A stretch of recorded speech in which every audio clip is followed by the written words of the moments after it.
Bem-vindo ao Mente Empreendedora, com William Câmara e Gustavo Oliveira. Porque é interessante, extremamente importante, se leva-os a adotarem uma cultura focada em humanização mais performance para alcançar desempenhos maiores nas empresas. Bom, pessoal, estou aqui, eu, Gus Oliveira, estou também aqui com William Câmara. Maravilha. E essa é a temática de hoje, né? É uma temática interessante, é uma temática polêmica, porque hoje existem muitas empresas que focam extremamente em processos e resultados, tem outras que focam muito em humanização das relações de trabalho, mas será que não tem um caminho melhor? Será que se a gente usar esse pessoas mais processos performance, se é uma empresa PPP, será que isso aí não seria melhor, né? Então a gente vai explorar um pouco hoje três coisas. O porquê esse foco de pessoas mais performance é importante e melhor, como a gente implanta isso, e três, o que seria um grande diferencial competitivo para as empresas hoje em dia, um diferencial que independe do setor, independe do mercado que ela está atuando. Vamos começar pelo porquê, Will?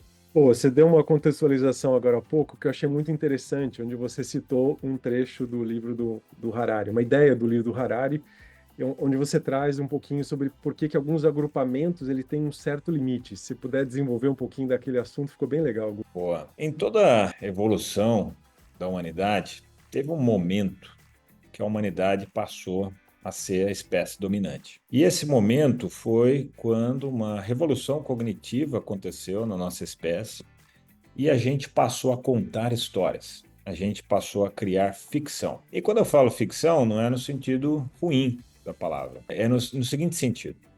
Biologicamente, né, antropologicamente, o Harari, ali no seu livro, eu não vou trazer o número exato, que eu não lembro de cabeça, mas ali em torno de 120 pessoas, tá, em 120 indivíduos, é o máximo que a gente consegue interagir e colocar as pessoas para colaborar em prol de algum objetivo, sem que você precise de uma cultura forte, sem que você precise de um propósito, sem que você precise de um conjunto de ficções, no caso positivas, que conduzam essas pessoas a um bem comum. Então, é muito comum que as empresas em crescimento elas esbarrem num patamar.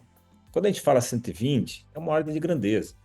Mas esse número pode ser 80, pode ser 70, depende muito da habilidade da liderança. Tá? Pode ser que uma liderança só consiga, sem uma cultura forte, sem um enredo forte, que motive as pessoas a se engajarem num compartilhamento de visão comum, de vida, de futuro, pode ser que elas consigam chegar ali a 40, 50, 60 pessoas. Pode ser que outras empresas consigam até ir além, até umas 100, mas fatalmente a partir desse número mágico, em torno de 120, é muito difícil a empresa conseguir ultrapassar. E não só a empresa, qualquer agrupamento humano. É que a gente aqui é muito focado em negócio, em empresa, né? Então é muito difícil. Então, se você é um empresário, se você é um empreendedor e tem o seu negócio muito bem desenvolvido, e você já sentiu essa dor de não conseguir agregar muita gente a partir de um certo ponto, ou você sentir que você estabiliza, você acaba estagnando o seu negócio num determinado ponto, pode ser que você tenha caído nesse desafio, nessa armadilha, tá? Aonde você veio focando muito em processo, muito em performance, aquilo lá funciona azeitado como um relógio, sabe? PDCA e tal, tal, tal, e aquilo funciona muito bem, mas mesmo assim você para de crescer por uma. Parece que é uma coisa mágica, ou você acha que você não tem capacidade, né? Putz, cheguei no meu limite da capacidade. Mas não é. Às vezes falta a gente descortinar esse novo horizonte, que é essa criação de uma cultura muito, muito forte, tá? Então, esse é um primeiro patamar. Agora, você pode ainda assim ter uma cultura forte, como existem alguns agrupamentos, que é meio lei da selva, matar ou morrer, lei do mais forte, aonde você, meu, para crescer, a empresa para crescer, ela vai esmerilhando tudo e todos como um trator no caminho. Tudo bem, é uma cultura, é uma crença, muito jóia, mas hoje em dia, isso só não basta. né? É importante você acrescentar o segundo P, não só a performance, o segundo P, são pessoas, é a humanização das relações de trabalho, para que você continue nesse crescimento de uma maneira sustentável e não esmagadora, esmirilhadora, né? Eu acho que com o advento da pandemia isso acelerou muito. As pessoas hoje elas querem mais propósito, elas querem ver sentido naquilo que elas estão fazendo, elas querem um balanceamento da sua vida pessoal e de trabalho. Elas não querem só trabalhar, apesar de elas poderem trabalhar 10 horas por dia, mas elas têm que sentir que existe. Eu não estou falando aqui para ficar todo mundo na moleza, não é isso. Humanização das relações de trabalho não é ficar na moleza, não é trabalhar menos, não é ser menos produtivo. Ao contrário, é você usar a humanização para produzir mais. E o cara está mais feliz, turnover fica mais baixo, não perde conhecimento, não perde o know-how dos clientes, o relacionamento com os clientes, a tendência é crescer. Mas agora eu queria que o Will entrasse um pouco mais no como, né? A gente falou muito do porquê, a importância, espero que, né, tenhamos sensibilizado você do porquê, mas agora vamos entender o como, né, Will? Sim, a parte prática, né? Como é que a gente resolve? E aí eu posso trazer alguns insights legais. Mas antes de passar para como você falou assim, a pandemia talvez tenha trazido aí as pessoas começaram a voltar mais atenção para essa humanização. Eu acho que não é só uma questão, a pandemia só acelerou, mas eu acho que tem uma geração que cansou de ver exemplos de pessoas se matarem de trabalhar e elas colocaram na vida, na cabeça delas, eu não vou me matar de trabalhar. Eu vou buscar aquilo que eu preciso, eu vou conseguir sucesso, eu vou ter agilidade, eu vou ter inteligência, apoio da tecnologia. Então, uma geração que não vê com bons olhos simplesmente você só prosperar, só focar na parte de realizar, né? E não sem perdendo a saúde. Tem uma frase, uma pesquisa recente da McKinsey, Gus, que uma frase que acho que ela resume bem um pouco do que a gente falou aqui agora, né? Que ela diz assim: empresas que adotam um foco mais voltado para as pessoas, juntamente com uma cultura organizacional mais desafiadora e empoderadora, têm muito a ganhar. Além de aumentar o retorno financeiro, elas podem melhorar a sua consistência, resiliência, retenção de talentos, lealdade dos colaboradores e reputação. Essas são as características das empresas que prosperam no longo prazo. E aí você estava falando agora há pouco sobre sustentabilidade, né? Tudo bem você esmerilhar todo mundo, ou tudo bem você só olhar para as pessoas, mas esse meio termo, esse equilíbrio entre os dois elementos faz as empresas prosperarem no longo prazo. Eu acho que isso que é a grande relevância, né? Quando a gente fala de cultura, do grande motivo, né, de você equilibrar desempenho e humanização, não é só para vencer uma batalha, um projeto, né, para fechar o EBITDA do ano. Nós estamos falando de longo prazo, né, de fazer uma maratona e não uma corrida apenas, né? É isso aí. Na parte prática, né, como é que a gente vai colocar isso, né? Eu acho que tem várias formas e depende muito da cultura atual da empresa. Então, hoje a gente trabalha com empresas de pequeno porte, empresas familiares, que têm uma cultura muito familiar, baseada na mente do dono, né, da empresa, propriamente dito.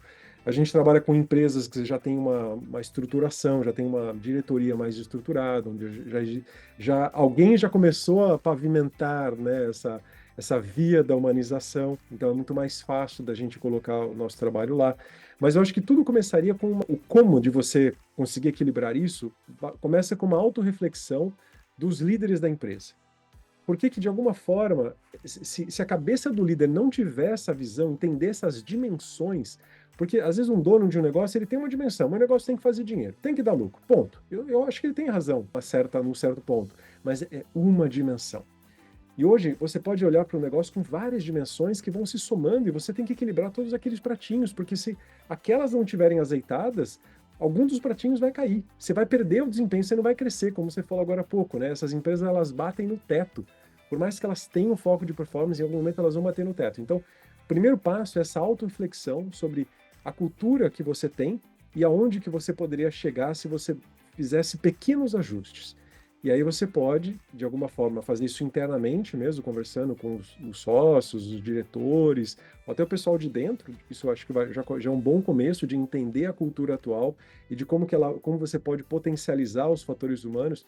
Eu diria assim, um olhar bem crítico, porque eu converso muitas vezes com algum dirigente E ele fala, não, aqui a gente valoriza muito pessoas. Então me conta o que você faz. E de repente vem 2 ou 3 baboseiras que dá vontade Quando a pessoa começa a falar, fala, pelo amor de Deus, para de falar isso, que você está passando vergonha aqui, aquela vergonha alheia, né?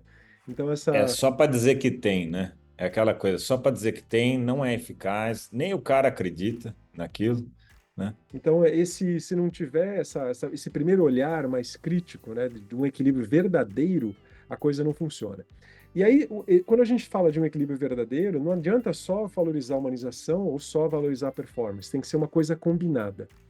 E aí entra um desafio muito grande para os gestores, porque se você tem um foco, uma meta, e você vai lá e coloca aquela meta, você vai lá e detona, vai naquela direção. Porque você entende do negócio e você vai, avança naquela direção e aquilo funciona. Agora, quando a gente fala de humanização, de uma cultura voltada para pessoas que vão estimular uma performance a longo prazo, às vezes você não entende de pessoas. E muitas vezes as pessoas que cuidam de pessoas, elas estão sobrecarregadas com coisas muito táticas e não estratégicas. E aí que entra o auxílio de você ter pessoas que conhecem muito bem de pessoas e podem te ajudar a dar um suporte no desenvolvimento dessa cultura. Então, tem um apoio de pessoas que sabem olhar para a pessoa com outro olhar, né, com uma humanização verdadeira, voltada para a performance. Porque não adianta uma humanização voltada para descansar, para você ficar de boa, trabalhar menos, render mais. Não adianta, tá? É em cima do muro mesmo, é uma coisa muito bem ajustada ali. E um grande desafio, Will, né, que eu penso, já pensei muito sobre isso ao longo aí dos meus muitos anos aí de empreendedorismo, é como uma empresa de porte pequeno para médio, médio e grande. Por que que eu falo pequeno para médio? Que está exatamente nessa marca aí mágica entre 80 e 120, que quando ela está querendo sair de pequena para média, ela tem um patamar e uma dificuldade muito grande, porque ela precisa implantar uma cultura forte, mas o dono, a diretoria já percebeu que eles não conseguem ser onipresentes, porque para você implantar, mudar ou melhorar uma cultura, é como se você tivesse que ser onipresente. Como é que você faz isso? Não consegue, né? E uma empresa de médio e grande porte piorou ainda mais. São milhares, centenas, milhares de pessoas.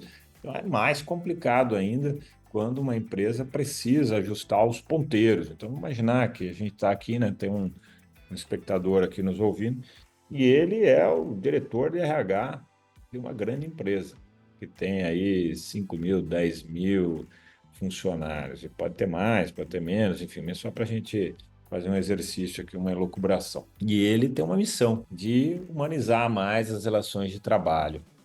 Como é que ele faz, né, para atingir essas 5.000, 10.000 pessoas, se ele tem lá uma turma de 10 pessoas no RH? Ah, tem 20, tá, daí.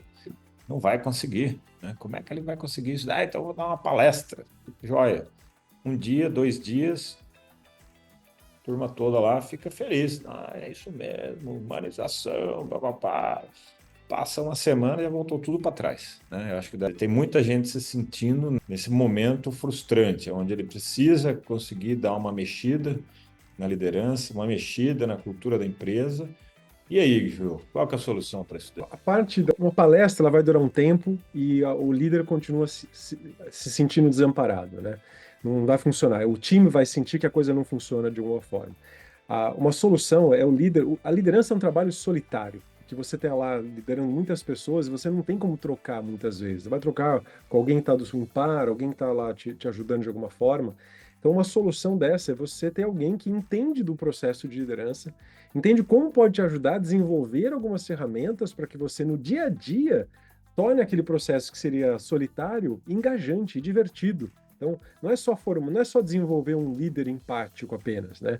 É lembrar que isso é importante, né? Ter alguém que possa olhar para uma atitude, para o seu comportamento, e te dar um feedback, te dar uma interpretação mais crítica, assim, mais direta para você, mas permitir que você consiga replicar alguns comportamentos e atitudes que estão muito alinhados ao que a empresa precisa com meta de performance, mas também como metas de humanização. A empresa deve criar nesse processo cultural, né, ter metas de humanização, senão, tal como a gente tem meta financeira, né, que é muito fácil, né, senão o resultado não aparece, uma pequena meta de humanização poder avaliar e medir e acompanhar esses números facilita. E hoje existem formas de fazer isso fácil, simples, né? É isso aí. E eu acho que essa multiplicação, né? Já que uma pessoa, duas, três, não conseguem estar presentes em todos os lugares, com todos os líderes, o tempo todo, para identificar os problemas quando eles estão aparecendo, quando eles estão nascendo, ou quando as oportunidades de mudança e transformação se apresentam, como a gente faz isso? Tem que se multiplicar, tem que ter um exército de pessoas treinadas, gabaritadas, qualificadas, que sejam internas, sejam externas, que estejam disponíveis para que para o momento que for necessário, como se fosse um negócio quase em real time, sabe? E não adianta pílulas gravadas, frases motivacionais, palestra. Tá, isso ajuda, não é que não ajuda, ajuda, mas não é isso que vai transformar. O que vai transformar é uma coisa contínua, ao longo do tempo, meio naquele efeito de água mole, em pedra dura, tanto bate até que fura, sabe?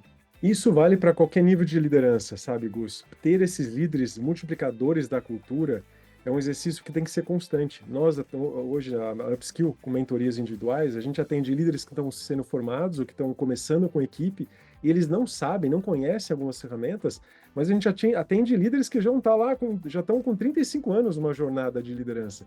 E muitas vezes a gente lá levanta uma ferramenta e ele fala, putz, eu conhecia essa ferramenta, eu usava isso, mas parei de usar. Eu não lembrava mais. Que bom que a gente conversando aqui, a gente conseguiu lembrar disso, da importância que eu tenho manter essa ferramenta ativa, porque não adianta fazer uma vez só. É aquela história. Chegar no sucesso como um líder é fácil. Se manter lá é trabalho constante, é diário, né? Acho que é isso aí. Bom, e aí o último ponto, né, que a gente levantou para a gente concluir esse episódio é um diferencial, né, competitivo que vale para qualquer tipo de empresa hoje em dia, né, e que a gente realmente acredita, que é a humanização das relações de trabalho como diferencial competitivo. Hoje, a competição por talentos está muito grande, está global. Então, para você manter talentos, não adianta só ofertar salário, você tem que ter todo um ambiente, toda uma condição, toda uma série de fatores, né, cuja palavra-chave é humanização, para que isso aconteça. E isso evita perder know-how, e aí se você perde know-how, você perde qualidade, perde eficiência, e perde o que você queria, né, que é desempenho. Se você perde essas pessoas, perde relacionamento, perde cliente, e aí o que você queria, que é resultado financeiro, você vai perder também.